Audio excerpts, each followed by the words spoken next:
If one game of drama wasn't enough, we have two today here in Berea at Baldwin Wallace University. It's game two, Release versus Stark County. Stark County dropped game number one, 8-6. A couple of calls could have gone their way. That could have changed the trajectory of the game, but nonetheless, Release got the victory. I am Nathan Smee on the call for you this afternoon on the bump for Release. It is Henry Slabby as he starts off with a strike, 0-1 count. This time it runs inside and that will even it up. Should be a good game two on our hands. If game one was an encore, this one might even be better. Slabby, the freshman at EMU, went to St. Ed, so this was his home field and he's had some great games as of late. The 1-2 pitch, swing and a miss. He gets a leadoff strikeout to begin the game, retiring Ty Williams. Excellent K from him. But so far this past year, pitching a 6-3 win over Avon at Gilmore in the regional semis, threw a perfect game against Cardinal Mooney, and threw a complete game shutout against Highland in the district finals. He has had one heck of a 2024 and looks to continue it here. And as well, going into college next year at EMU, will look to break into that rotation. So 1-0 count, the pitch. And now a little bit too much grip on the ball. Slabby will try and reset. He knows the mound about as well as anyone on either of these teams does, so he should be able to settle in. That time a little bit closer, but still bounces in. It's a 3-0 count. A rough start to the second at-bat as Caleb Collins, the third baseman, looks to take first base. The pitch. Another one bounced in. It goes past. It's 4 straight bouncing on in. Not at all what Slabby had in mind for bat as time is called, and his catcher will go and talk to him. I honestly don't know what happened on that at-bat. Maybe a little bit too much grip on it. He wants a different baseball. That's probably a good start for him. But just unfortunate. He was pitching really well. And that first at-bat got the K, and then unfortunately followed it up with a walk. But still, one away. And now the 3-hitter steps in. John Simic, the designated hitter, will look to move along the runner. Last game was 8-6. So potentially the magic number could be around that 8 mark. Why not get out to an early lead? That's exactly what happened in the last game. And that helped Release get the win in the end. Those 2 runs ended up being the decisive 2 runs. The pitch from Slabby. There's a get-right pitch in the zone, 0-1. All it is about settling in and finding rhythm. If he can do that early in this game, he should be set up for success. Slabby comes set again and delivers. Doesn't get the call in the outside corner. The outside corner was a sparking, as many balls that were well outside were framed for strikes. It was interesting how that went. We'll see if that changes this game. Second base, the play to 1 isn't in time, but an excellent snag over at second base for out number 2.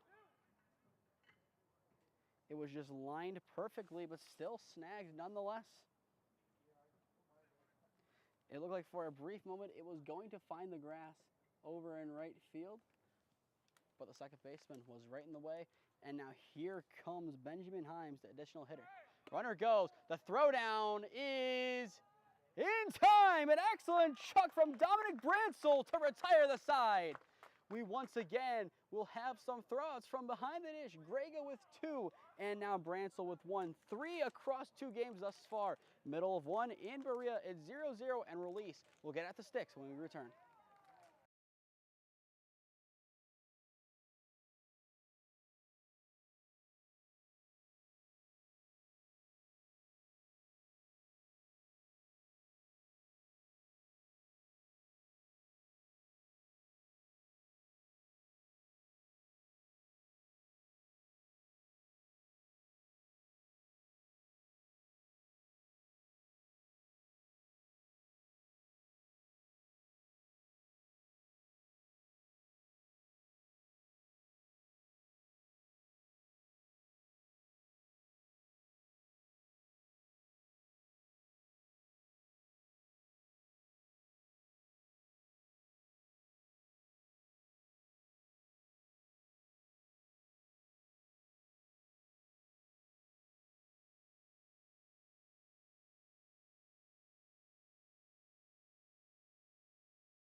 Bottom one here in Berea. Still a 0-0 game. That's exactly how the last game started. Last time around, 2 runs were scored in this inning for Release. Will they do it again? I am Nathan Smee on the call for you this evening. On the bump is Ailes for Stark County as he looks to get his day started in style the same way that Slabby did with a K. But so far not looking so good after 2 balls. Release will have Hutter, Sakaro, and Mighton do up this inning. The pitch. Smacked into left center field. The center fielder will go for it and get it as Williams trails it and sees it into the glove for out number 1. Nice job from Williams to go over into the left center field gap, call off the trailing left fielder, and make the play. And now up steps Zakaro, the center fielder for Release. Last game had a couple of nice plays. We'll look to pick up where he left off. The pitch misses upstairs as Ailes will begin behind at the count 1-0. Griffin Ailes, a junior at Ashland, went to Mogador Field, had plenty of accolades there. This past year, pitched 4.1 innings with 5 appearances and had 9 Ks after redshirting in 2023. Ailes will set the pitch. Curveball right down the pipe. Couldn't have found a better spot for that curveball, just broke in at the right point, and now that will help Ailes' case for a K. The pitch. Left side, foul. Almost a snag in the coach's box over at third base as well.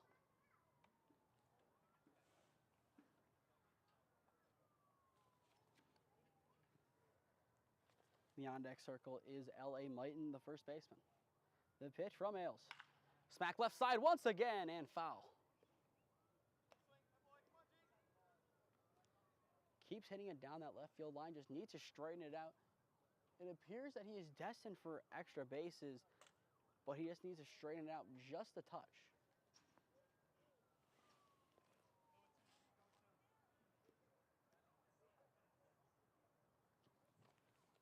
So once again, Zakaro trying to get the better of Ailes. Ailes trying to retire him for out number 2.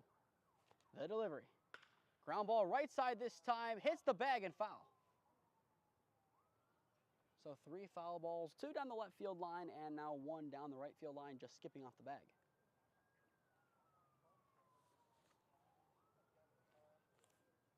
Be interesting to see how many runs are scored before the relief pitchers come in, as last game that answer was 2. Once again, Ailes deals. This time a little bit more to the right as he's getting a little ahead of the ball now. So 4 balls in a row hit foul, 2 down the left field line, and the last 2 down the right. Logic says this should be up the middle. The pitch from Ailes. Once again, foul the right side. That's 5 in a row. The ump is running out of baseballs very quickly.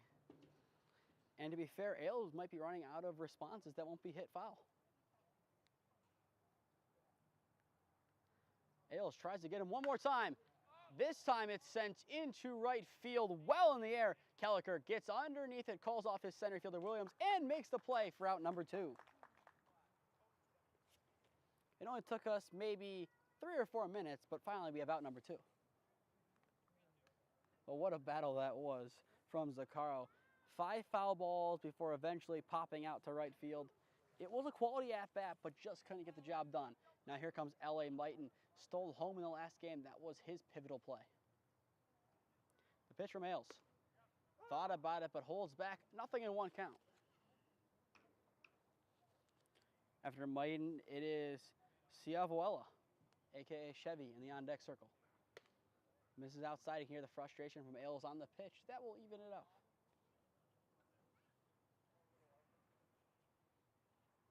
For Stark County, the 4, 5, and 6 hitters due up next inning.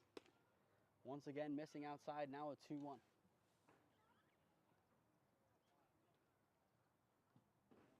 Grega trying to call the best game he can. Had a good couple of innings at the beginning, but in the end, a couple passed balls ended up being the difference in the game. Swing and a miss, and off speed gets Mighton chase. So Mighton now down to his final strike, will look to work. Has forced 2 flyouts. Can he get a K to retire the side? Yes, he can. Finds the outside corner of the zone. Mighton swings through, and that ends the first. 0-0 through 1 in Berea. We'll step aside and be back on in a minute.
We just had Luke Combs, When It Rains It Pours, playing over the speakers here at Fisher Field, hoping it doesn't do that right now during this ball game as we're in the second inning. Plenty of clouds over us. If it stays like this, it's a beautiful evening for baseball. If the skies open up, we have plenty of issues. But nonetheless, Release and Stark County still doing battle here in Game 2 with Himes, Grega, and Varney due up this inning for the Terriers.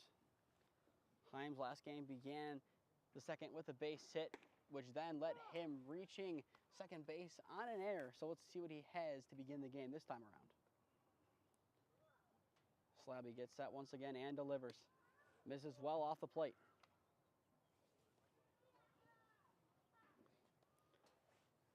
The former Eagle trying to retire the Cavalier. The pitch. Chop foul behind. In the on-deck circle is Grega, the catcher.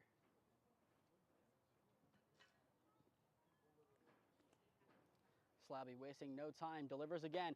Swing and a miss. He gets another K to begin this inning. Last time it was Williams. This time it's Himes going down swinging for out number 1. So now here comes Nathan Grega back into the first cuts of this ball game. Grega went to Lake, played in 14 games, started in 9 for Mount Union, batted a little bit below 100, but had a home run and 2 RBIs. But he's more of a defensive catcher. We saw that in the last game. Had 2 big throwouts, went 2 for 4 overall on attempts, 2 for 3 down to 2, and 0 for 1 down to 3. Looked pretty good. This time it's fouled as a hit at Residence Hall. It might have off the bounce.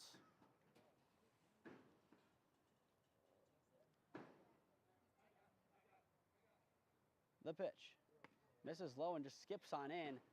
Slabby's had a slight issue just kind of bouncing the ball in, just a little bit too much grip on it.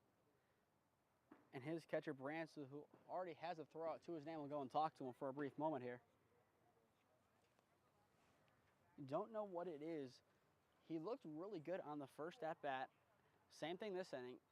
And then, once again, it's just over-gripping. That's all he's probably doing. Can't tell exactly how. Just he's over-gripping. Swing and a miss, a hefty cut there from Grega.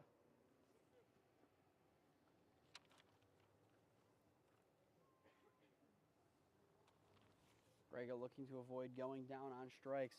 Slabby looking for redemption and K number 3. Swing and a miss, it's low in the dirt. That's K number 3. The throw down to confirm is in time to Mighton. It's 2 up, 2 down, 2 Ks.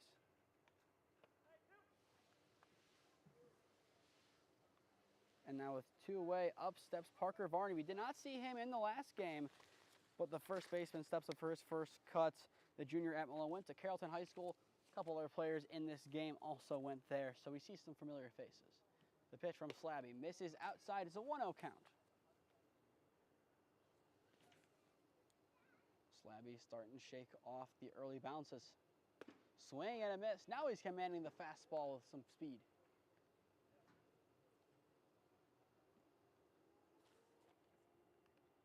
Slabby looking to strike out the side. The pitch bounces on in, so a little bit too low. I believe that makes it now 1-2.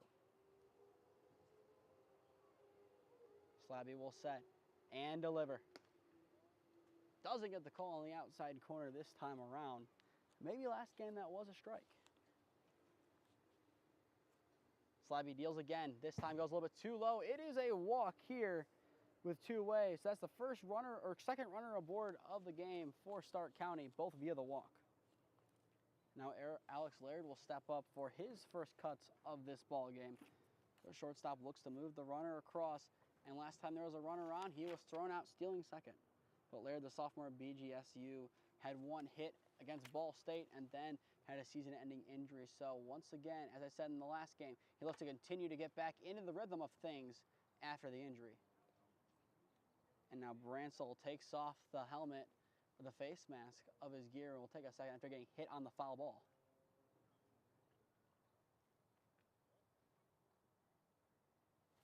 Kind of just a slow fall down after it. He seems to be in control of himself, and it looks like he should be good. They might have him catch one before the batter steps back in, but looks like no.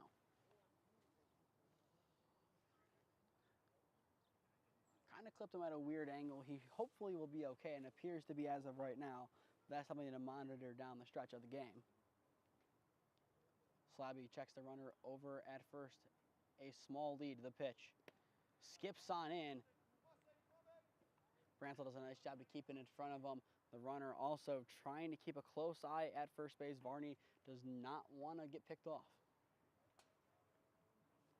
Maybe the last thing Stark County wants with 2 away. Varney gets his lead over at first, the pitch. That was a pitch to release at, but nonetheless, Slabby finds a zone, no contest.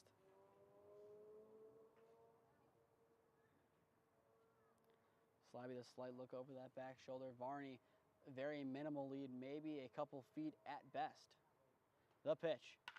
Smack left side, scoops up over at the hot corner. To the throw across the diamond is scooped by Mighton for the out. An excellent job by L.A. Mighton to keep his composure and scoop the ball from Rylan DeLulo to retire the side. Middle 2 here in Berea. Release, Stark, still tied at 0.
Bottom 2 here in Berea.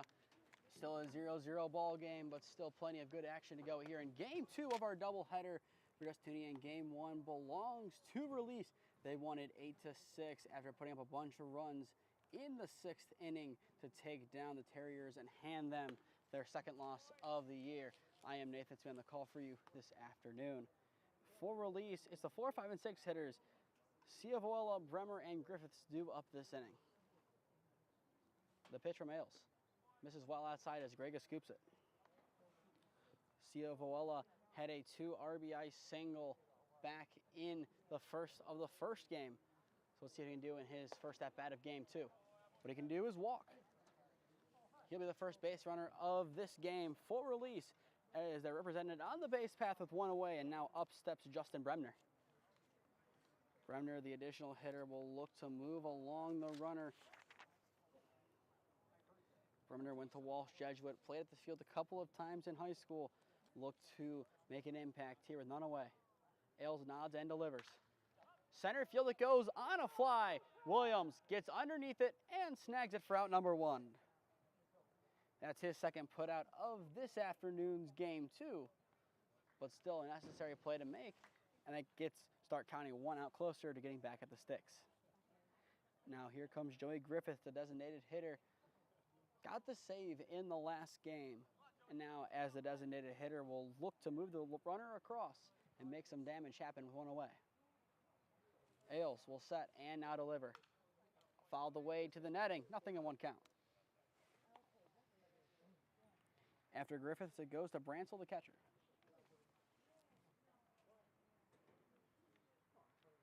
Bransel already has that 1 throwout back in the first inning. Grega has 2 last game. Will release, try to test his arm now. The pitch. Perfect spot on the corner there from Ailes. Gets a strike. And an excellent stick behind the dish from Grega. Doesn't move the glove, just keeps it where it is and does exactly what he has to do as a catcher. And that's make the pitch look pretty good. Runner goes. Let's see what Grega can do for the trio. No, doesn't get it. An excellent effort over at short to try and get the tag down, but a stolen bag instead is given to Ciavola. It was definitely a close play. It was a high throw. The tag was almost there. Grega so close for a trio. The pitch. Swing and a miss. The high heat inside. 2.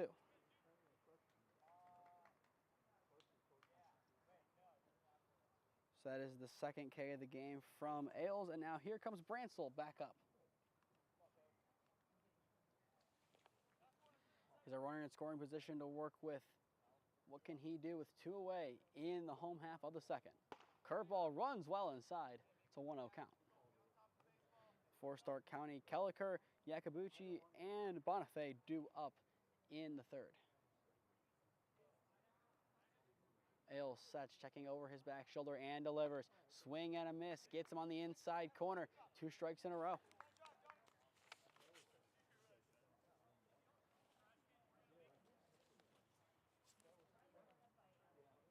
Ailes checks over the shoulder and delivers once again. Fouled away to the backstop. Looks like the game trend from last time will stay consistent. A lot of foul contact.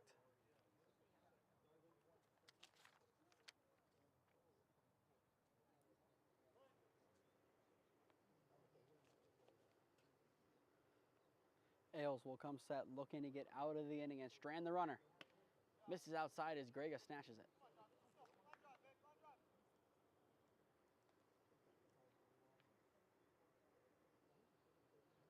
The on-deck circle is DeLulo. Ailes will come set, checking over his shoulder, trying to keep the runner on a swing and a miss. Gets him on the low outside corner. 2 strikeouts in a row. Retire the side. Ailes has 3 Ks through 2. Scoreless through 2 in Berea.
Still scoreless as we return in the top of the third inning here at Baldwin Wallace's Fisher Field in a game between Release and Stark County. First pitch hits the backstop. Bransell couldn't get a piece of it. Makes it now a 1-0 count. I am Nathan Smee on the call for you this afternoon. If you are just tuning in here to Game 2, Game 1 went in favor of Release, an 8-6 ball game. A lot of runs scoring in the 6th inning. There were 2 runs throughout the first 4 innings, but the final 3 resulted in 12 combined runs. Slabby can't get the outside corner favorable call, so he goes back to work really quickly. The pitch. Runs inside, a little skip to my Lou there. Kelliker almost got clipped, but just evades it. Kelliker, the resident Yellow Jacket, looks to make a big play on his home turf. That will definitely help his team, as it's a leadoff walk for the Terriers. Now here comes another newcomer, Seth Yacobucci, the second baseman, in for his first cuts of either game. He has started a lot of games at catcher this year, but the sophomore at Lake Erie College went to Talmadge, Hustle Award winner, team MVP, scholar athlete, 4-year letter winner in baseball, team captain, and also a 4-year letter winner in football, and was a scholar athlete back in high school. And it looks like he got hit in the head once again.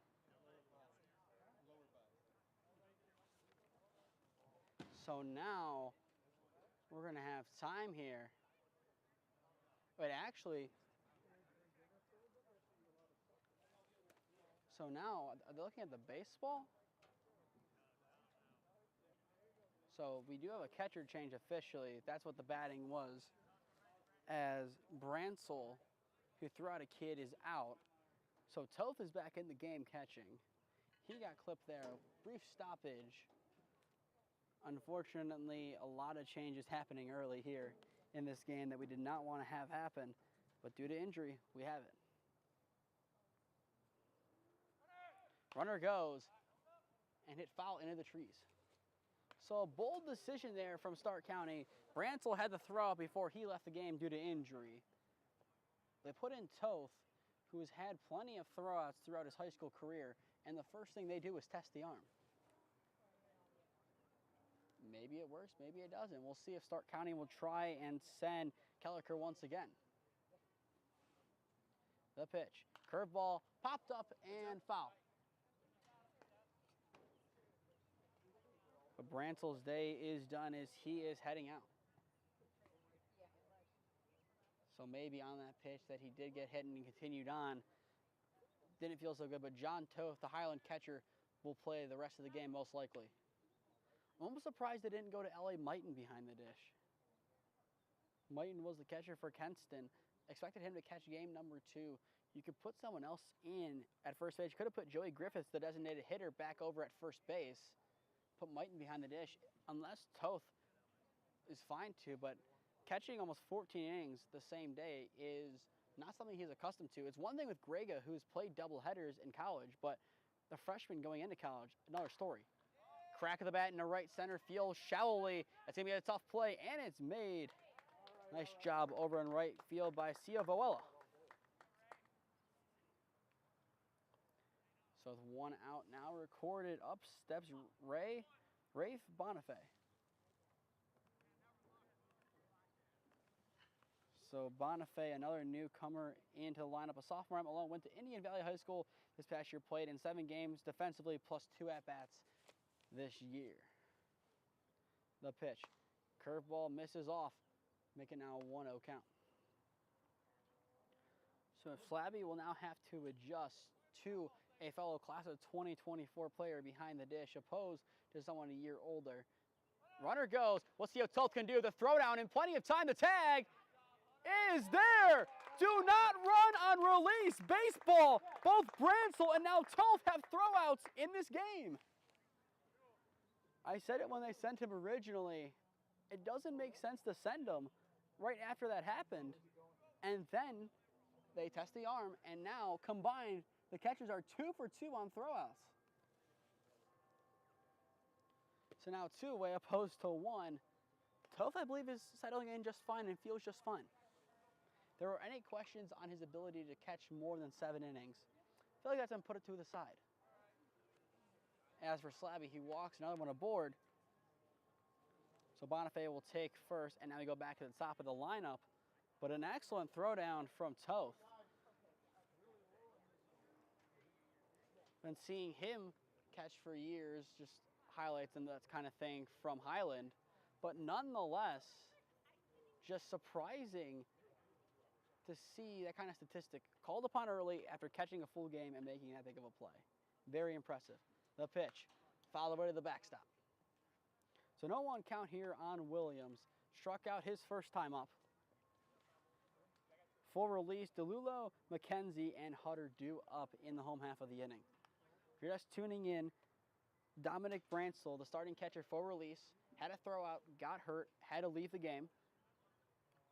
John Toth came back in the game after catching game 1, except for the ending, which I believe Bransel caught, and ended up throwing out the stealing Kelliker for out number 2. So that is now 2 throwouts from release and 2 from Stark County. So 4 combined throwouts across the 2 teams. Runner goes again. Does Toth have 2 this inning? No, he does not. Didn't get a clean read on the ball. A bold move there from Stark County and Bonifay to go, but nonetheless it pays off in the end as he's in scoring position.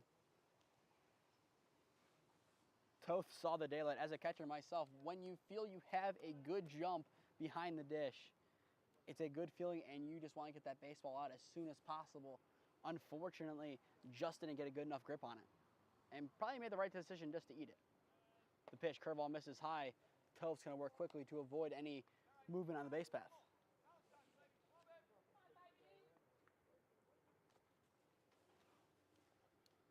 So how does Slabby reply?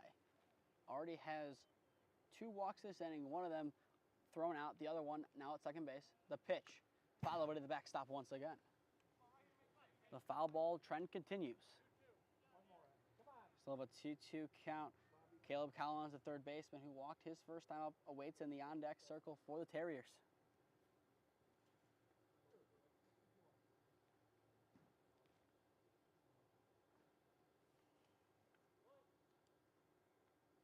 Slabby has 3 Ks. Haven't had 1 this inning yet.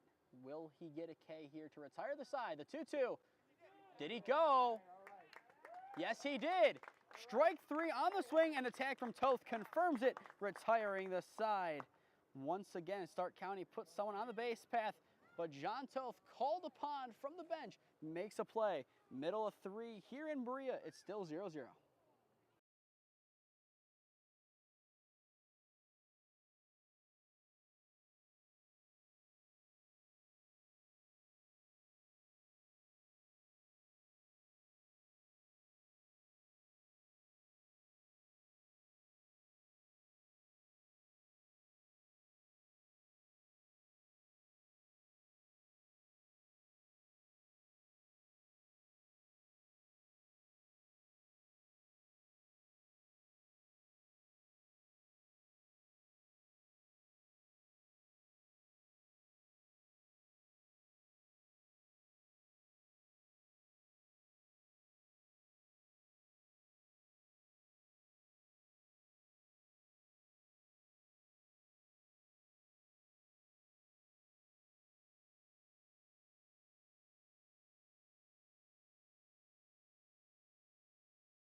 Bottom third here in Berea. Still no damage either way. If you're just tuning in, I am Nathan Smee on the call for you this evening. First pitch of the inning skips on into the catcher Grega. 1-0 count. Ailes has 3 Ks so far, and Slabby, the pitcher for release, has 4. It has been a pitcher's duel thus far. Ball cracked into right, shallow field, and caught. Nice job over from second base to make the play, as I believe that was Yakabuchi who ran over and got it. So after that long put out from the second baseman, up steps Hunter McKenzie, the second baseman. McKenzie, the rising freshman at Mount Union. His high school ball, if I'm not in etch. had a solid looks to slot into Mount Union's plans this upcoming year. Batted .303, 16 stolen bags, scored 32 times, 6 doubles, and 13 RBIs. Their year ended up ending at the hand of the eventual state champions in Berlin Highland. After that foul ball, Ailes will get back to work. Shakes one, agrees two. The pitch. This is well outside.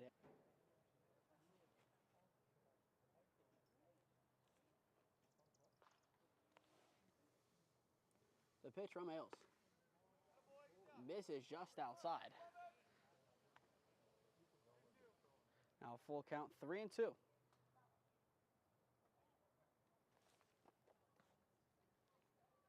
Big payoff pitch upcoming here. Here it comes from Ailes. Smacked up the gut and will fall in center field for a base hit. Nice job from Hunter McKenzie to get enough on the ball to have it drop at the BW logo in center for a 1-out single.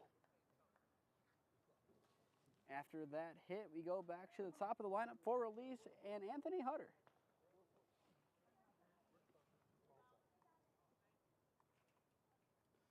Hutter so far today 0 for 1 with a fly out to center field. Ailes nods and delivers. Doesn't get the call on the outside corner. 1-0 count. Once again, the last game, a lot of the outside corner was called. This time around, not so much. Ailes will come set, nods a couple times, and delivers. Fouls, I believe, it off the catcher. Not a good game for catchers. They've been playing well, just been beat up a lot. That might be the third time a catcher has been hit today in this game alone.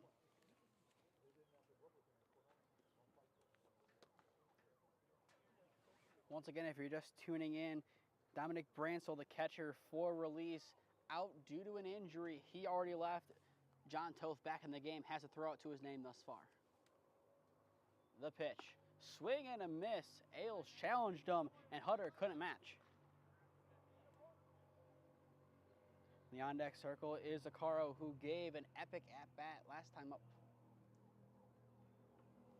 Ailes will set, looks off in the distance, nods and delivers. Misses off the plate once again. Some light action in the bullpen for release. Not be surprised to see the pitching change after the fourth, as that seems to be the custom of this league. The pitch from Ailes misses a little bit low. Could have argued you had a couple of strikes in a row there.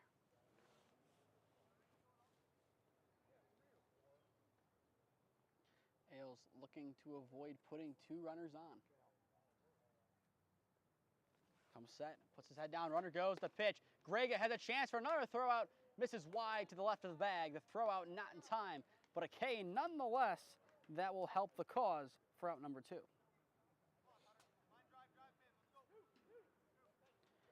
So now with 2 away, Ailes 4 Ks. It goes to Zacaro. Zacaro, 5 foul balls in a row last time up before his at-bat ended in a flyout. A runner in scoring position, so if he can put something in play on the ground or in the air over some fielders' heads, that'd be huge for release. Upper echelon of the zone found, nothing in 1 count. Also might have some action in the Stark County bullpen. I can't see exactly. I'm hearing sounds like catching over there, so potentially. One skips to the left of Grega, now goes behind him. The runner's gonna take a turn and look, but McKenzie will stay put. Nice shot from him reading it. McKenzie 90 feet away from becoming the opening run of the ballgame. So a 1-1 count. Stark County more than ever wants to get this out.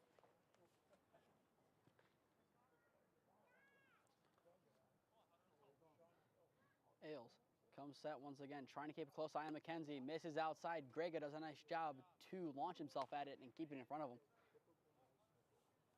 Grega's reflexes have prevented at least 2 or 3 runs so far today. Ailes back to work, deals. Misses upstairs this time. So 3-1 count in the on-deck circle is L.A. Mighton.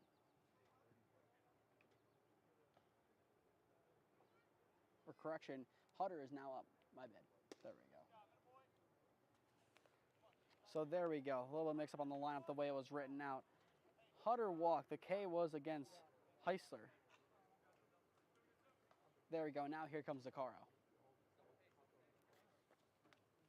So we have runners at the corners with 2 away. What could Zacaro do? Like I said priorly, flew out to right field his first time up. And now Mighton's in the on-deck circle. Ailes will come set. Now the pitch. Nice block from Grega to keep it in front of him. Now making now 1-0 count. And now time being called here. The time will be called actually over at third base. Collins goes and talks to Ailes. Potentially could be some trickery in the books. So if you're McKenzie, you need to be extra cautious of any pickoff move. Ailes sets the pitch. It's skied over to the left side. Collins gets underneath it, makes the basket catch, almost lost it in the sun, but in the end, regains possession and retires the side. Scoreless through 3 in Berea. We'll be back on in a minute.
Fourth inning here at Fisher Field. Still a scoreless ball game between Release and Stark County.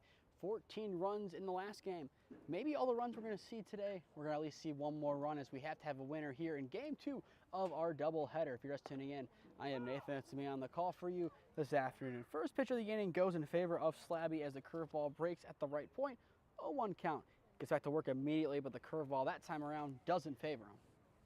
And the pitcher's duel thus far combined 8 Ks. The pitch. Swing and a foul tip into the glove of Toth for strike 2.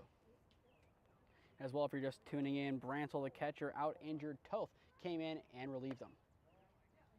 Speaking of Toth, he jets out and picks the ball up from the other batter's box. Slabby shakes the first, goes to the second and deals. Right side of the infield it goes, snagged over at second base. The throw to 1 is in time. 1 up, 1 down as McKenzie makes another nice play.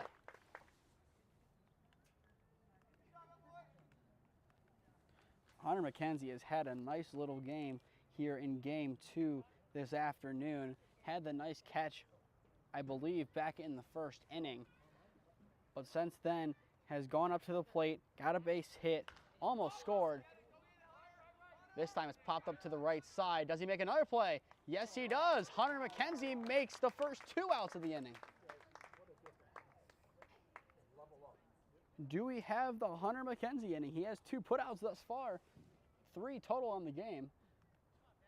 And now up steps Ben Himes for his second cut. Struck out swinging his first time up.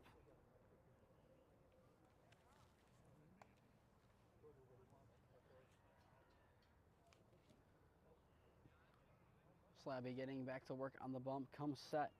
2 outs behind him, the pitch. Popped up and foul. Wouldn't be surprised to see Mackenzie spawn out of the ballpark and make the play.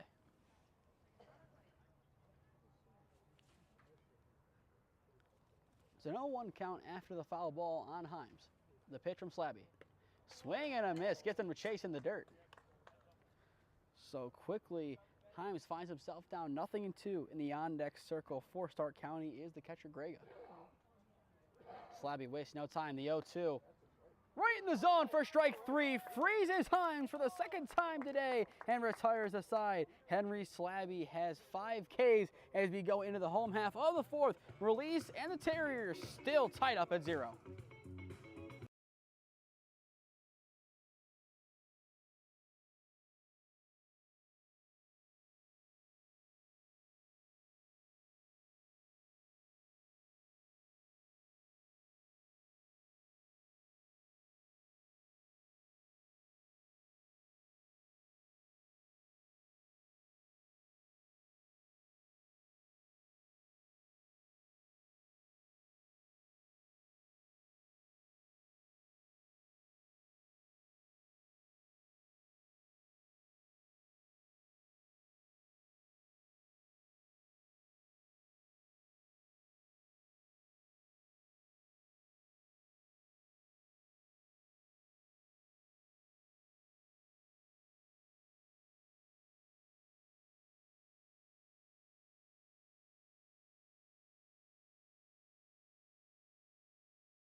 Halfway through the 7 innings of baseball here in Game 2 of our doubleheader.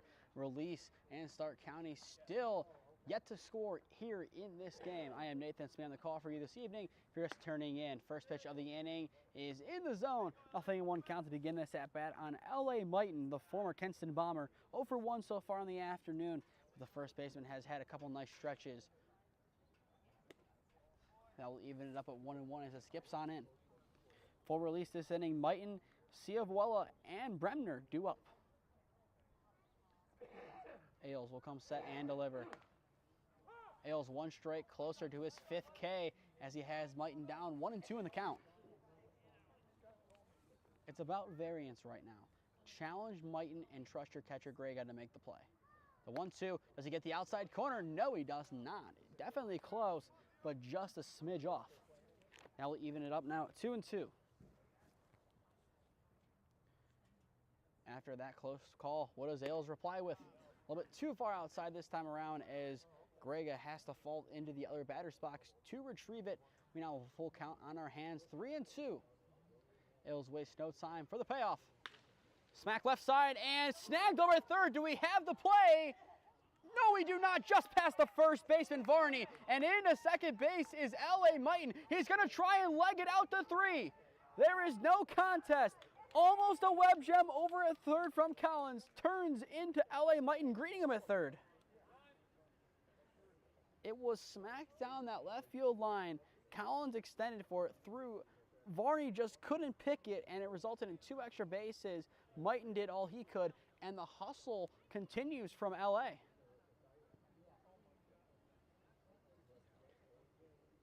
Name L.A. stands for Little Arthur, remembering his dad. But he's had nothing of a little impact today.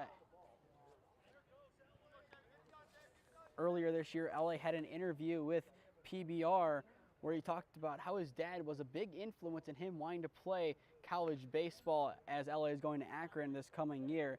His dad was a center fielder for Kent State, and back in 2012, that is when Kent State made it all the way to the College World Series. So what did the Mitons do? They went out and watched it, and that's when LA fell in love with the game and really wanted to play at the collegiate level. In his sophomore year, he made a bunch of strides, played in some big things for PBR, and then his junior year started tracking his calories, doing all the things right that he needed to do, and that resulted in him winning a state title with Kenston. So really a remarkable story on his end.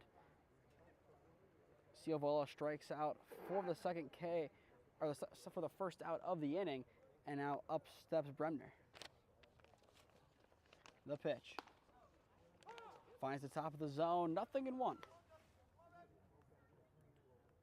But LA Mighton, no surprise that he has plenty of hustle and probably still has plenty left. Ailes hangs one and fouled away to the back parking lot. With one out now, Stark County wants to work. Like I said, last game, 2 runs scored through the first 4. This one, still 0. We could be awaiting our first run very, very soon.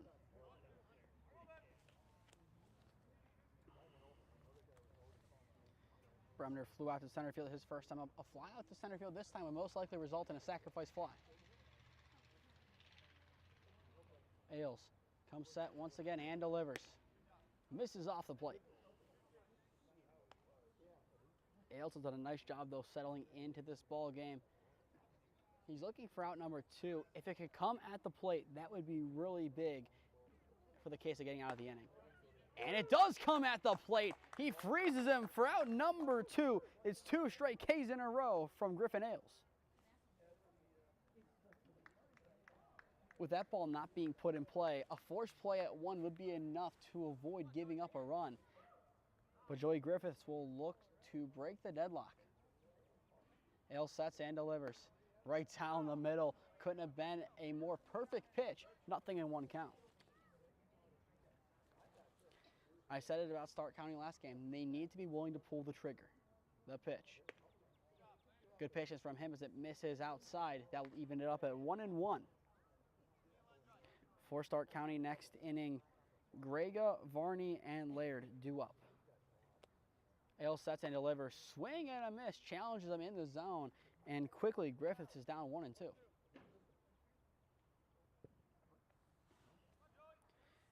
After the leadoff base hit that turned into Mighton getting to third base, Stark County very close to getting out of the inning unscathed.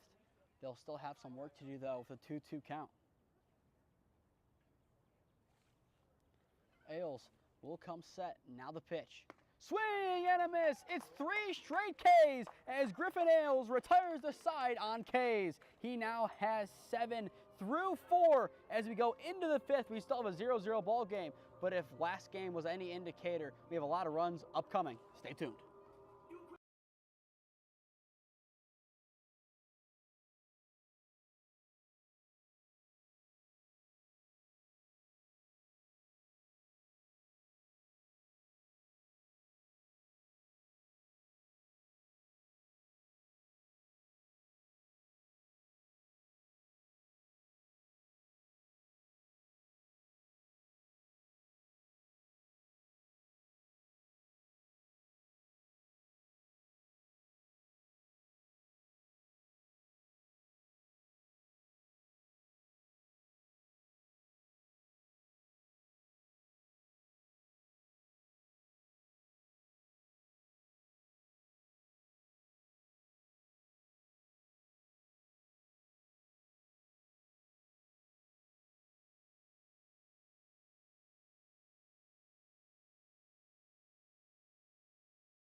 Grega, Varney, and Laird due up here in the top of the 5th at Fisher Field. home of the Baldwin Wallace Yellow Jackets. I am Nathan Smee on the call for you this evening. We still have plenty of exciting baseball left to play. If you missed the first 4 innings, here are the highlights. 2 throwouts from a release. Elliot Mighton made to third base, didn't score. Nothing else really. If you like a pitcher's duel, go back and watch the first 4 innings as you saw plenty of Ks, I believe combined 13 through 4 innings. Henry Slabby, the former St. Ed Eagle on the mound, has been dealing for release and looks to continue to do so. There is action, however, in both bullpens. Wouldn't be surprised to see either pitcher make it the full game, but if a run scores, the change will probably be made. Grega struck out swinging his first time up, looks to get a hit.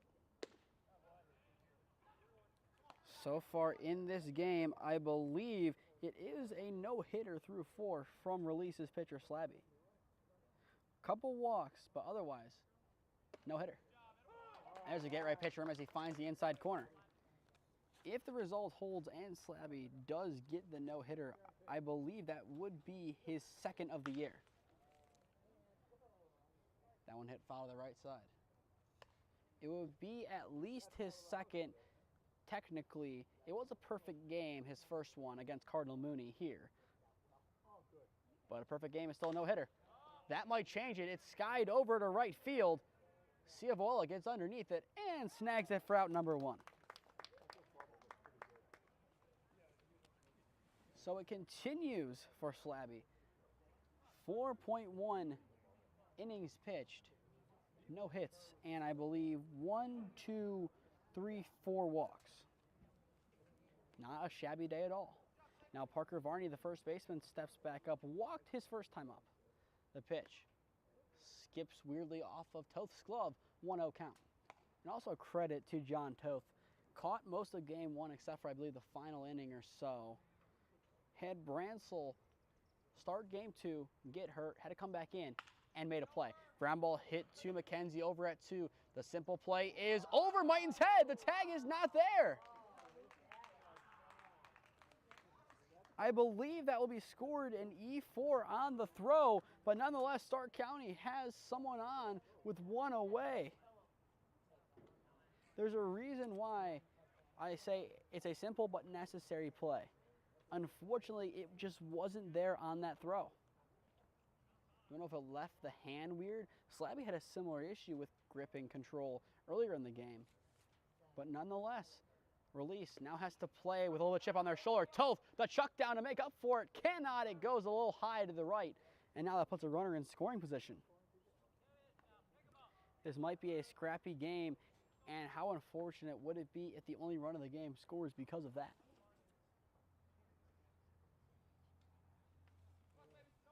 So now Slabby, with a runner in scoring position, will have to be more cautious with his pitches. Still has 1 away, so 2 outs away from getting out of the inning. Release just needs some simple, clinical baseball. Slabby taking a second on the mound before delivering. Fouled away over towards the parking lots.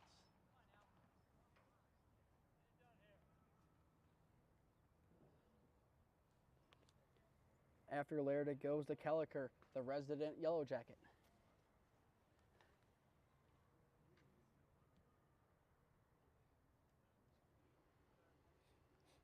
Slabby deals. Smacked again to the right side. A very similar spot. Foul still. Once again, shout out to Release Baseball, their bench players, for going to go and get the foul ball. So there's a couple in that far parking lot. If you're looking for a game ball, it's a perfect place to get one.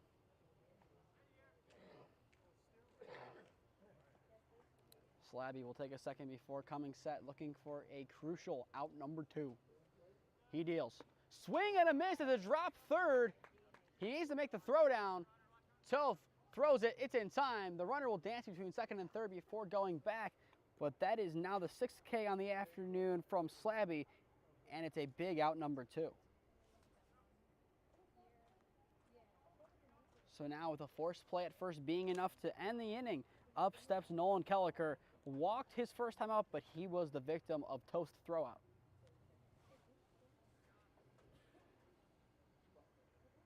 Slabby will set, checking over that shoulder, and delivers. Nice curveball into the zone for a 0-1 count. Once again, the breaking ball has been on point for all pitchers so far today. Slabby deals again. Fouled away to the left side. So Release currently has Zaccaro out looking for the foul balls. Has two to the right and now has to go near the residence halls to the left to get one. Time will be called in this little time frame, but it's not a good day if you're not doing anything in this inning. Just you have to go and get the balls. They go all over the place. It's been pretty unfortunate as we've seen some get hit as far as the right parking lot, which isn't ridiculously far. We've also had some rope down the line over the batting cages near other residence halls. That one's a lot farther. The pitch from Slabby. The curveball misses high and off the glove of Toth. So that puts the runner now 90 feet away from scoring. The pressure is really on for Release. Two freshmen next year in college in Slabby and Toth need to work this out and avoid giving up a run. It's a perfect pressure situation to test them before going into college next year. Slabby going to EMU and Toth going to Ashland. How do the duo reply? Just misses off the plate. A close pitch there from Slabby, but just not getting the favorable call.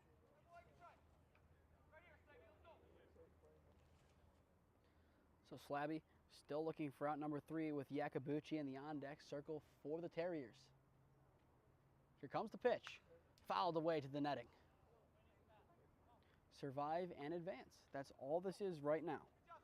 Kelleher knows this field better than anyone in this ballgame as this is his home college field. So why not make a play on your home turf and make a statement for the visiting team? Slabby deals. In the zone, freezes Kelleher for strike 3, retiring the side. Slabby now has 7 Ks. It's 15 combined Ks between the pitchers. Middle of 5 in Berea, still a 0-0 ball game.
Bottom 5 here in game 2 of our doubleheader. If you're looking for the runs, go back to game number 1. Still none in this ball game, but still plenty of baseball left to be played here in lovely Berea, Ohio. First pitch of the inning swung on and missed. It's an 0-1 count to begin this at bat on Toth. Toth struck out swinging his first time up back in the second. Ailes wastes no time and delivers right down the middle. Toth quickly down, 0-2. After Toth is DeLulo, McKenzie, and then if one of them gets on, then it goes to the shortstop. This is inside the time. It's a 1-2 count.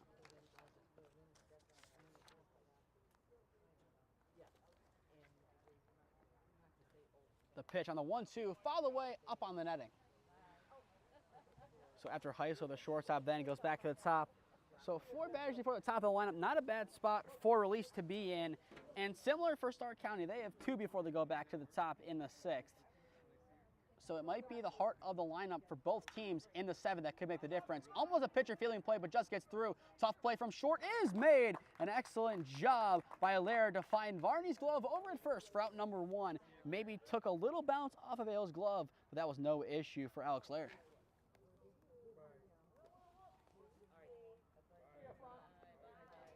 After the ground out, Ryan DeLulo, the third baseman, steps back up for his second cuts. Popped out to the second baseman, Yakabuchi, his first time up. And when we say popped out, we mean well into right field. The pitch from Hales. Thought about it, but held back, so it's a 1-0 count. For Stark County next inning, it's going to be pivotal. They score, potentially seeing a pitching change too. Ground ball hit to the left side. Once again, it goes to Laird. Laird is 2 for 2 this inning on putouts as he finds his first baseman, Varney, once again for out number 2. Now here comes the second baseman, Hunter McKenzie, 1 for 1 so far today. Can he make it 2 for 2 in the bottom of the 5th? Ailes will once again come set, shake 1, shake 2, agree 3. Now the pitch. Sky towards the left side. Do we have the Alex Laird inning? No, we do not. His left fielder, Bonifay, calls him off and makes the play in left to retire the side.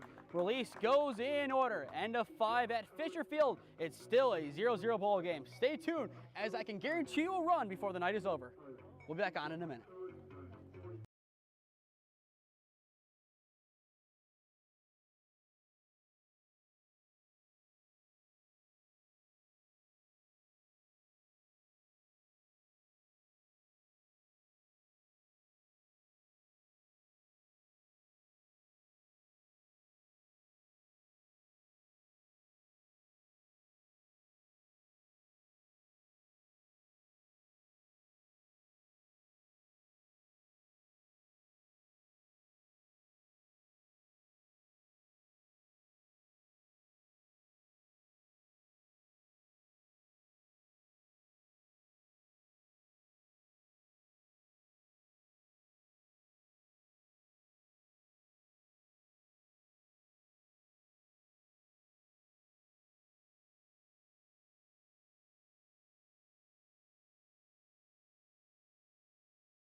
Top 6 here at Fisher Field, and you guessed it, still no runs here in Game 2 of our doubleheader between Release and Stark County. All the runs came in Game number 1, which went to Release. That game seeming like a distant memory as of right now, the 8-6 thriller in favor of the home team. First pitch of the inning is a strike on the swing from Yakabuchi, 0-1 count. After Yakabuchi, Bonifay and Williams do up this inning for Stark County.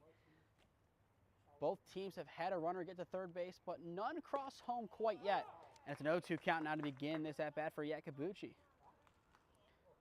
Henry Slabby has been dealing on the mound, 7 Ks thus far for Release. He looks to make it 8. Chopped very shortly, foul. Tovich just backed off on it. If it would have stayed fair, it would have been a tough play, but a doable play for the catcher.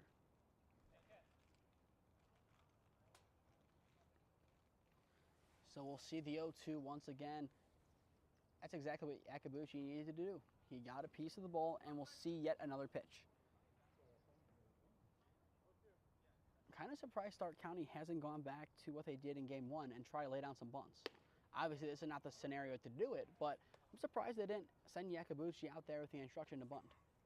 Now, 1-2 count after that ball outside. Slabby wastes no time and deals, misses upstairs, and so does Toth. The height heater gets past Yakabuchi and the catcher alike. So now a 2-2 count. The pitch from Slabby, wasting no time, misses low. It was once 0-2, but now has been worked to full. Yakabuchi looking to get on base. Slabby looking for K number 8. The payoff misses outside and bounces off a Toth's glove. He sprints for it. Yakabuchi will take a turn and look and will remain at first base. But it's a leadoff walk nonetheless for the second baseman. And now Rafe Bonifay, the left fielder, steps up for his second cuts. Walked and stole a bag his first time up. Now time being called, we have a change. It's just a fielder change.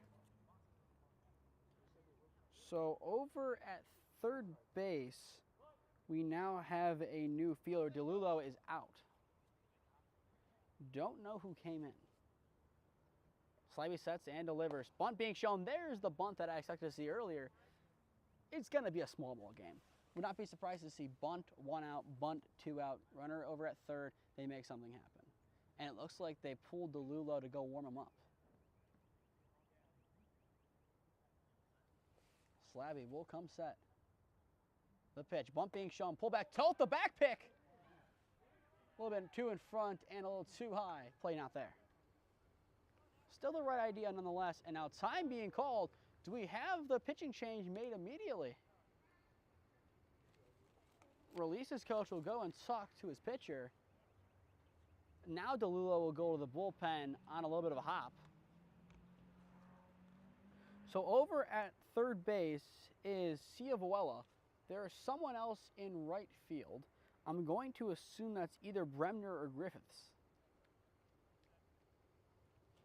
An interesting change. It was a quiet change when Ciavuela left the game. But now he is over at third base. Runner still at first with none away. Bonifay will get back to work in the box. Shown bunt a couple times. Slabby deals, bunt being shown. It gets down right back to the pitcher. They go to 2 for 1. It gets the job done. A pitcher fielding play from Henry Slabby retires Yakabuchi for out number 1. That was a heads-up play on the bump from Slabby. It wasn't anything crazy. All he had to do was let the ball trail into the glove and lead him towards second base, and he made the simple play. His body was positioned in the right way to do so. It was just more of a credit to the way he set up for the ball. So Bonifay now at first for Williams with 2 Ks to his name. Bounce off a Toth's glove. The runner thought about it, but Toth's arm too much to overcome as he'll stay at first. I would say definitely the right decision given Toth's ability to throw out runners. Slabby will check over that shoulder once again. After the ball that got away from Toth, he deals again.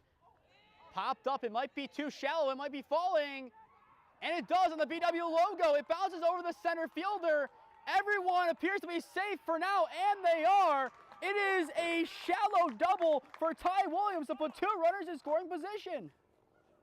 When it came off the bend, it looked bad. It looked like it was going to be a fly out, but in the end, it drops on the BW logo, and it might be the most shallow double recorded at Baldwin Wallace's field in a long time. So over to second base is 120 feet, as that is an intentional walk on Collins. To the BW logo, what are we saying, 180? A ball going 180 feet on 1 hop being a double. Maybe you can call it an error, but I don't think you technically call that an error as he didn't touch the ball. It's a weird one. It's a weird nuance of the game. If a fielder dives for the ball and misses it, or in the infield the same thing happens, if it's a pop-up and just missed and not touched, it is not an error. It is weird, and the wind is all playing a factor, but the bases are now loaded for Simek. First pitch curveball in the zone, nothing in 1 count. With the intentional walk, a forced play would be enough for out number 2, and a double play would end the inning. What would Release give right now for a double play? The pitch from Slabby, curve misses upstairs. Toth will walk the runner back. Bonifay over at third, Williams at second, and Collins at first. You've been waiting for your runs, ladies and gentlemen? You might be about to get them. Slabby deals. Right side it goes. It gets through for a base hit. That breaks the deadlock. 1 run will score. Here comes Williams. He scores. It is a 2 RBI single for John Simek to give the Terriers a 2-0 lead. Here come the runs. It's been well due for the Terriers to get on the board, and they do with a 2 RBI single to right field, an Oppo Taco, if you will. And now still 1 away, runners at the corners as Heim steps back in. 2 Ks so far today against them. Slabby sets and delivers, misses upstairs. It's a 1-0 count. That might be the last pitch from Slabby. Releases, coach wanting to make the change soon. The pitch. There's a nice get-right pitch that evens it up at 1-1, but this will most likely be the last batter that Henry Slabby will face. DeLulo was asked if he was ready by his head coach, and he appears to give the answer of yes. 1-1, there's a curveball in the zone. It's a 1-2 count now. Slabby looking to add one final K to an impressive day. He won't be eligible for the win unless things change drastically, but nonetheless, an impressive day. Smack to the right side, foul. The fans over there, and as well the blue car, very grateful for the fence. And as well, that's why they have the trees over there strategically placed.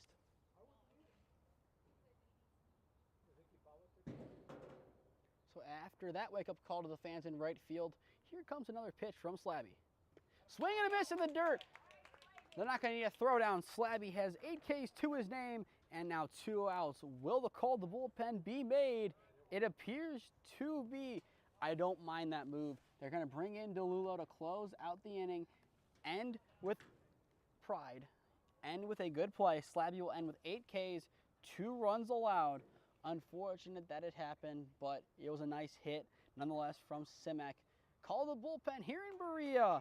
And here comes Ryan DeLulo, and off the field goes Slabby to not really a standing ovation, but still a round of applause. We step aside.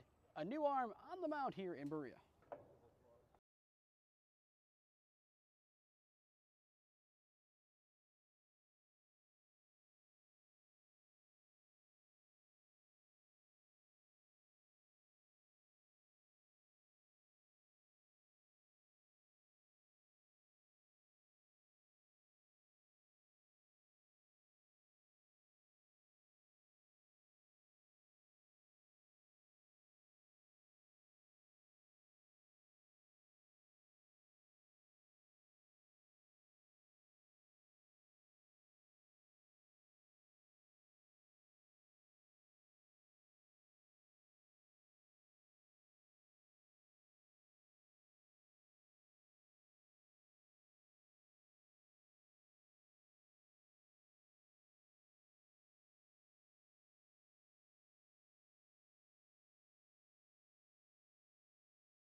Pitching change here at Baldwin Wallace's Fisher Field. Ryan DeLulo comes in to relieve Henry Slabby, who leaves the day with 2 earned runs and 8 Ks. It's a leadoff walk technically for the new pitcher, but it's an intentional walk, so it kind of goes against him, but at the same time it doesn't. But the intentional walk loads the bases for Parker Varney. Probably the right call in the end. It'll be a pinch runner for Grega, but to let his bat swing would have been a dangerous decision for release. But nonetheless, the bases are loaded behind DeLulo. What can Varney do?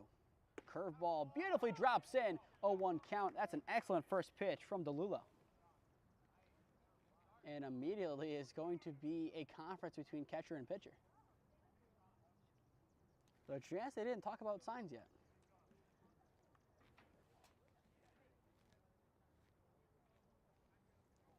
But after a beautiful curveball to begin the at-bat, it's an 0-1 count. After Varney, it goes to Alex Laird.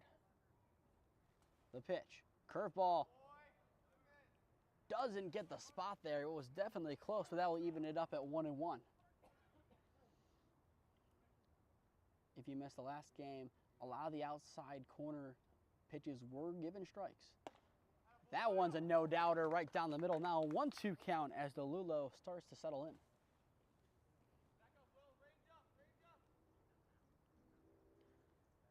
DeLulo will come set once again. Take a deep breath and deliver the 1-2. Hits him. It's a hard 90 to give Stark County a 3-0 lead. He might need some ice, but a 3-run lead is really nice.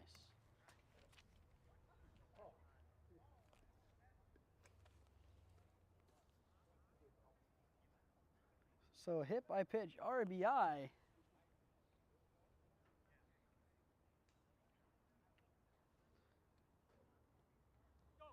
Still 2 away. And here comes Laird. Bases loaded, 3-0 game. Release really needs to get an out. The pitch. Misses upstairs, 1-0 count. And now DeLulo will definitely be extra cautious when throwing the curveball. Doesn't want to have another one break too early and hit a batter and give up yet another run. No doubt, even though it bounces out of the glove, that will even it up.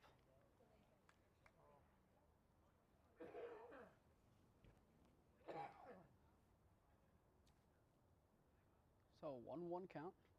For release next inning, the top of the lineup is due up after Heisler. The pitch from DeLulo. Smacked into left field, foul. Had plenty of power to it, but not enough to the right. Feels able to straighten that out. That might be wraps.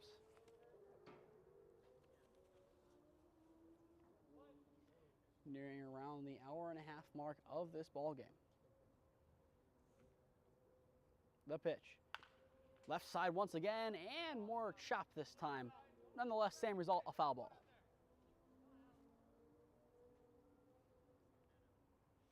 The left side being greeted by foul balls, but still the old friend of the batters, the right side parking lot, still could potentially see 1 or 2 more today. DeLulo once again will set and deliver. Swing and a miss. He gets the final out release needs to make it only a 3-run inning. It's not good, but release can work with it. Middle of 6 here in Berea. A 3-0 deficit for release to overcome. How do they respond?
Release needs some runs, trailing 3-0 to the Stark County Terriers after a great inning in the top of the 6th. 2 runs scoring on a 2 RBI single from John Simek, and a hit by pitch against Varney resulted in some more runs scoring. If you're just tuning in, I am Nathan Smee on the call for you this afternoon. This one popped up to the left side and caught maybe around 30 feet away from the warning track for out number 1 as Bonifay gets underneath it.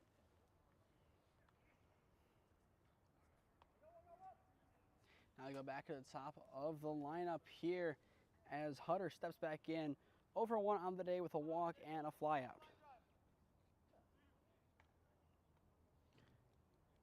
Release made a pitching change, but Stark County continuing to throw Ailes. 8 Ks so far in the ballgame. Left side it goes, and it's through for a base hit. A nice little poke from Anthony Hutter. Got a nice barrel on the ball and is aboard with 1 away. Now time call as we'll have a mound visit here. Will we have a pitching change? It appears we will. One hit in the home half of the sixth is enough for a pitching change. Coach Willoughby will make the call to the bullpen. The Terriers lead it 3-0, but a runner on first for release will be the scenario when we return.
The call to the bullpen has been made by the Stark County Terriers as they bring on Hunter Bays.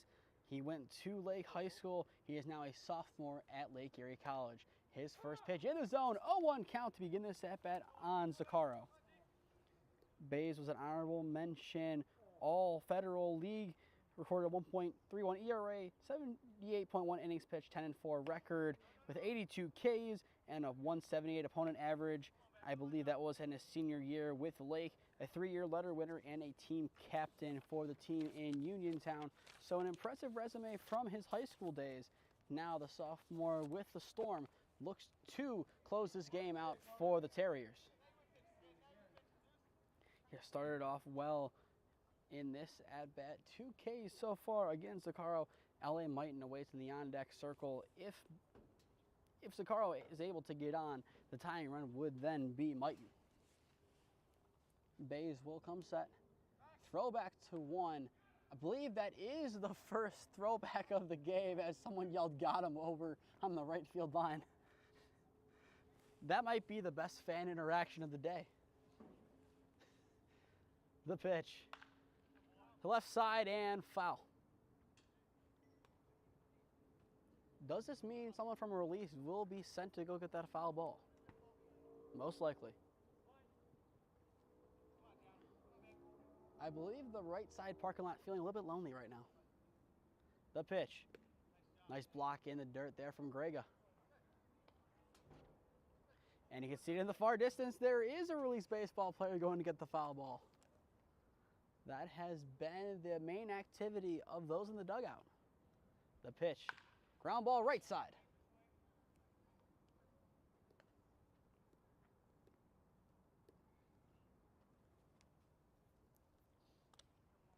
Bays looking for an early K. There's one away, still a runner over at first base, so now would be a good time for out number 2. They don't get it as Grega blocks yet another one. Grega is doing what he can to keep this one in order.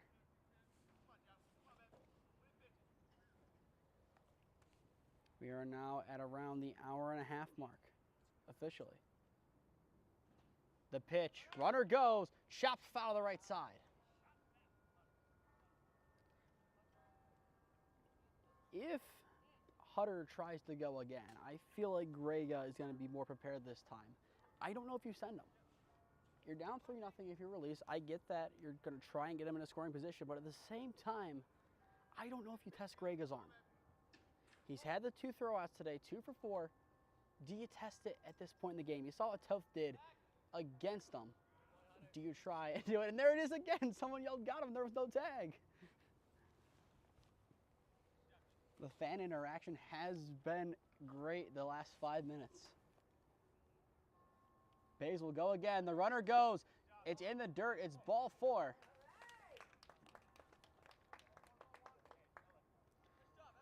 So I see why they sent the runner with the full count, but at the same time, could have been a double play. We've seen that exact game script play out earlier today. But in the end, it's a walk, 2 on with 1 away. It's time for LA Mighton once again. 1 for 2 with a K and a base hit to his name. What can he do? I've said it a couple times. He has championship pedigree with his time with the Kenston Bombers. Can he make a splash here? He would be the tying run. It's an 0-1 count against him after that strike from Bays. Keeps a close eye and delivers. Smack down the left field line, and it is! Oh, they call it a foul! Wow! I believe LA Mighton was just robbed of an RBI at least single.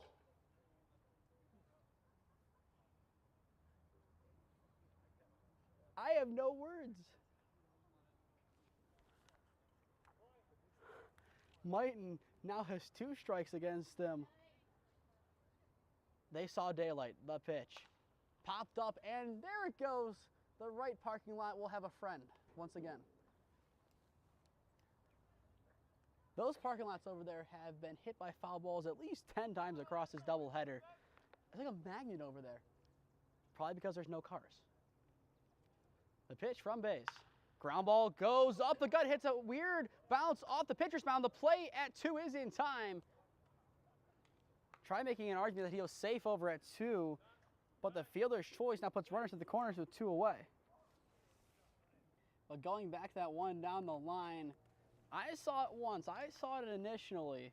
I saw the initial call and was just surprised that it was down the line foul. I thought it was fair.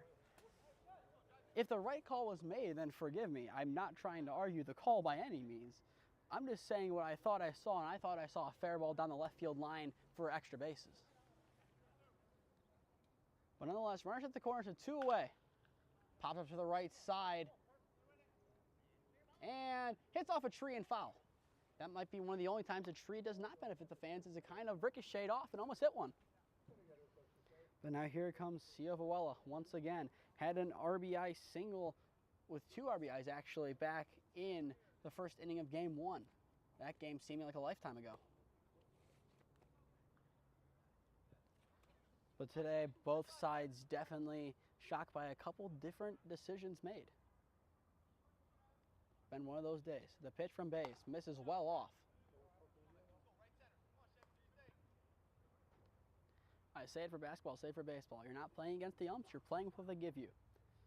If Release can do something similar and make something happen after that gut-wrenching call, that'd be huge. And as well, you can see the frustration from Ciovella. You need to keep a level head. This is not the time to get frustrated. You need to keep your mind sharp and make the play if it presents itself. Bay delivers. Swing and a miss. Bays gets out of the inning unscathed with a big K. We now go into the 7th. Stark County leads it 3-0.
Home stretch here in game 2 of our doubleheader.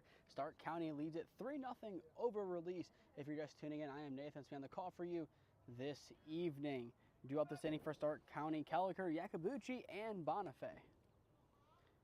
Kelliker struck out looking his last time up, also has walked and been thrown out in game number 2. The pitch from DeLulo misses outside. If you're just tuning in, recap of the game. Bransell, the starting catcher of Release, went down early with an injury. Up stepped John Toth after catching game 1, came back in and threw out Kelliker. All 3 runs coming in the last inning for Stark County, 2 of them on an RBI single from John Simek, and the last one with the bases loaded, Parker Varney was hit by a pitch. That has been the difference thus far. The pitch from DeLulo misses well outside. Toth can't get an arm to it. And as well, last inning, Release thought they had their breakthrough with a ball cranked down the left field line by L.A. Mighton, but the umpire said it just snuck foul. From our angle, it looked like it may have been a fair ball, but definitely one of the close ones. Nonetheless, Stark County looking pretty good. You can see some frustration in center field as leadoff walk is recorded for Kelliker. The outside corner as well was more favored in the first game. If you saw that one, the last pitch of that game, maybe well outside and framed. But nonetheless, there have been a couple of interesting decisions today, but otherwise it has been a great day of baseball. Combined 17 runs across 2 games. The pitch from DeLulo misses outside. Toth jumps for it and does a nice job to corral it. His job is to be a brick wall right now. Nothing can get past him. You do not want to give Stark County free bases. 3 runs is a lot to make up in 1 inning, especially the 7th when you've scored nothing all game. You don't want to make it anymore.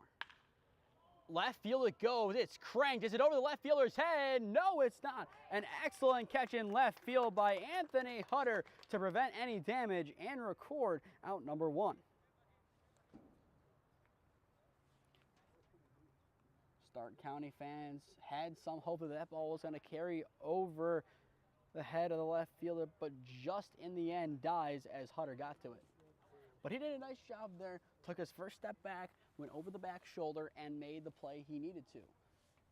So now with 1 away, up steps Rafe Bonifay, the left fielder. The pitch, curveball, dying too soon. It's a 1-0 count.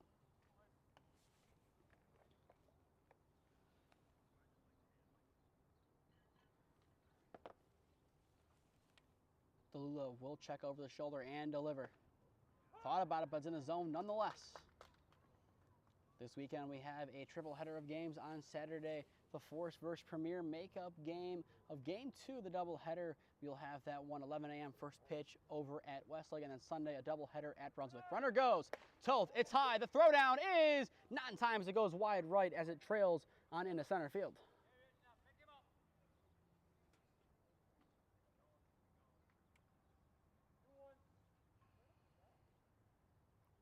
So now a 2-1 count.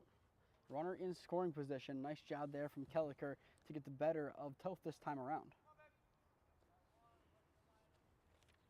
Stark County can all but put this game away with another run.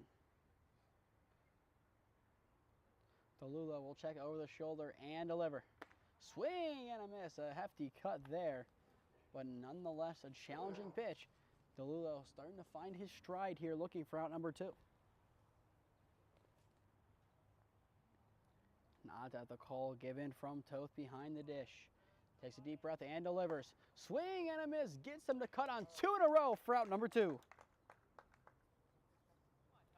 That's the second K of the game recorded by DeLulo. And now up steps Ty Williams. Had a double that sparked the rally in the 6th. He steps back up. As of right now, as things stand, without his hit, this would probably still be a 0-0 ball game. The pitch. Popped up and foul to the right side once again.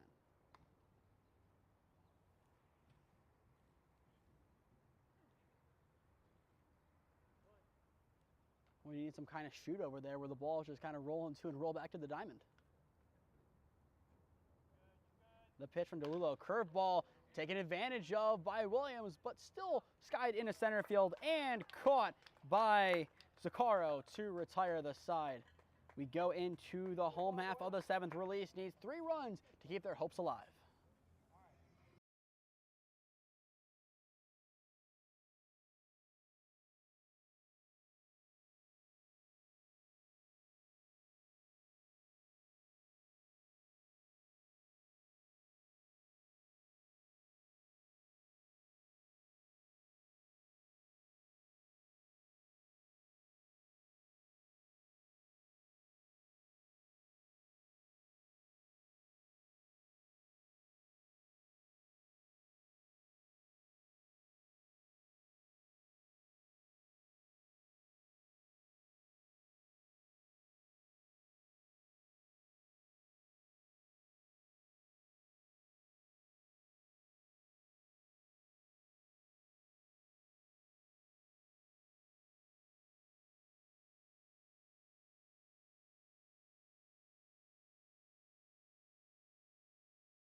Here it is, bottom 7 of game 2 of our doubleheader on the WRCL's games of the week. The Terriers of Stark County lead it 3-0 over Release Baseball. If you're just tuning in, I am Nathan Smee on the call for you this afternoon. First pitch of the inning is a ball after a minute of review. It's a 1-0 count to begin this at-bat as Release will send forth Bremner, Griffiths, and then Toth this inning. Swing and a miss, clips the outside corner. Nonetheless, that will even it up at 1-1.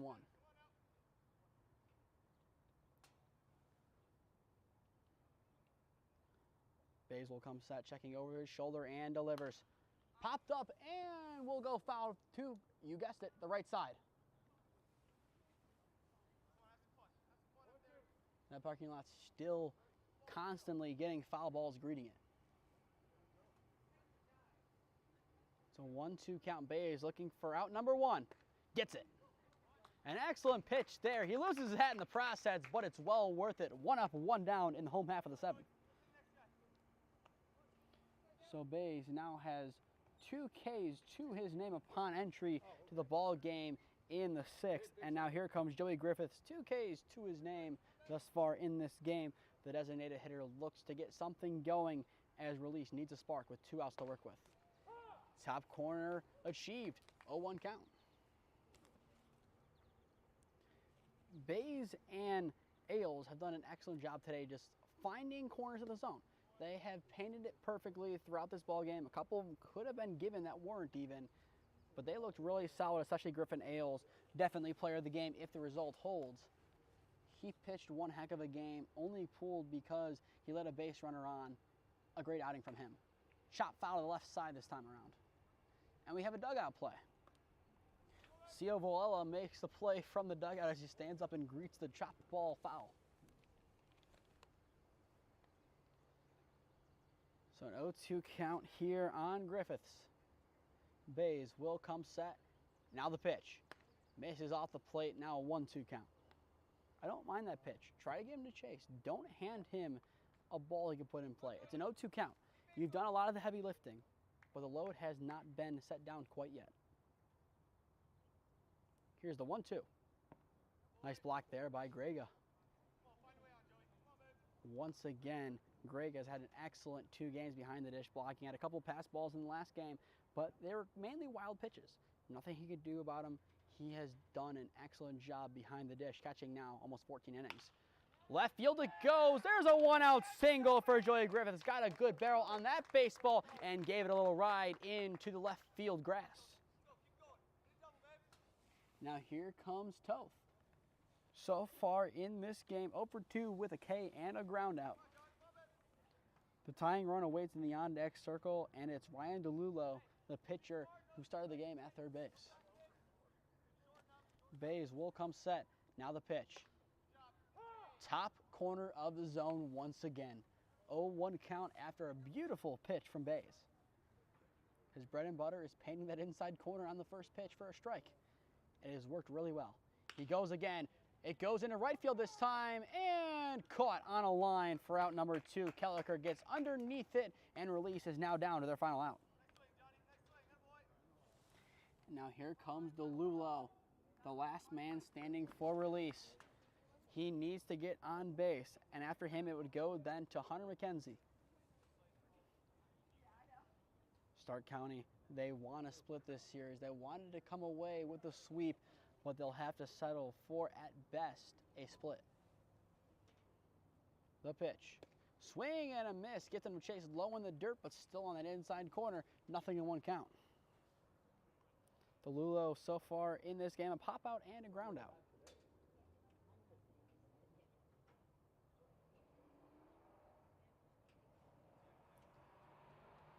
Bays will set and deliver. He thought about it, but a little bit too low that time around. That will even it up at 1-1. An ultimately good decision there in the box from DeLulo to hold back his swing and not chase. The pitch. Fouled the way to the right side parking lot once again, but the further one. The tree gets it, almost accidentally hits the car. The tree that's supposed to protect the car almost threw the baseball right at it. And now Release down to their final strike. Runner at first with 2 away. The Terriers lead it 3-0. Can they seal the deal? Left center field gap, it goes instead for a base hit. DeLulo will give Release some life. Do they send the runner? No, they do not. It's a 2-out double for Ryan DeLulo to potentially spark the offense for Release. Down to their final out, and the pitcher, Ryan DeLulo, gets a barrel on the baseball. Pretty much the exact same hit that Griffiths had, but just a little bit more power on it. Release has some life. If Hunter McKenzie can barrel up a baseball and find some green grass, we might have a new ball game. The pitch misses outside a 1-0 count. McKenzie so far in this game 1 for 2 with a base hit and a pop out over to left field. Bays will set and deliver. Gets the call on the outside corner. That evens it up at 1-1. Even if this game ends at 3-0, it feels a lot closer than the scoreline suggests. Right now, it feels like it's a one-run game. Any hit matters. Fouled away just to the netting. So once again, Release down to their final strike. Last time they were in this scenario, DeLulo doubled to left center. What can the lefty McKenzie do?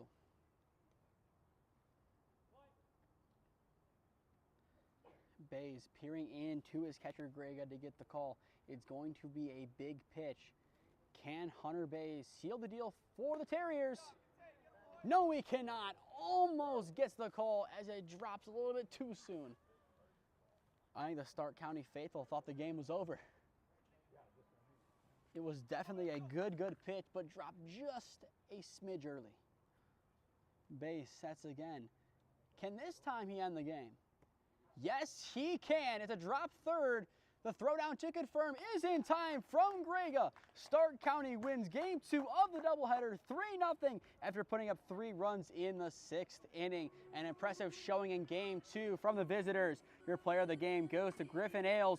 8 Ks in just over 5 innings of work. An excellent game from the Terriers. Our next game will be on Saturday at 11 a.m. as Premier takes on Forest in Game 2 of the doubleheader. First pitch at Westlake High School is at 11 a.m. And then on Sunday, we will be seeing Release once again as they take on Premier at Brunswick. First pitch of Game 1 at 1 o'clock and then 3:30 for Game 2.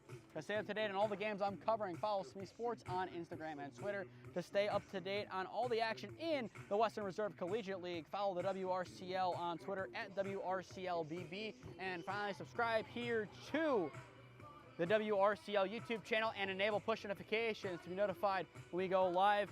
We're trying to grow this channel, trying to get some games constantly here. We will have the playoffs broadcasted live here. It's going to be an exciting July here as hopefully Mother Nature has scorned us for the final time.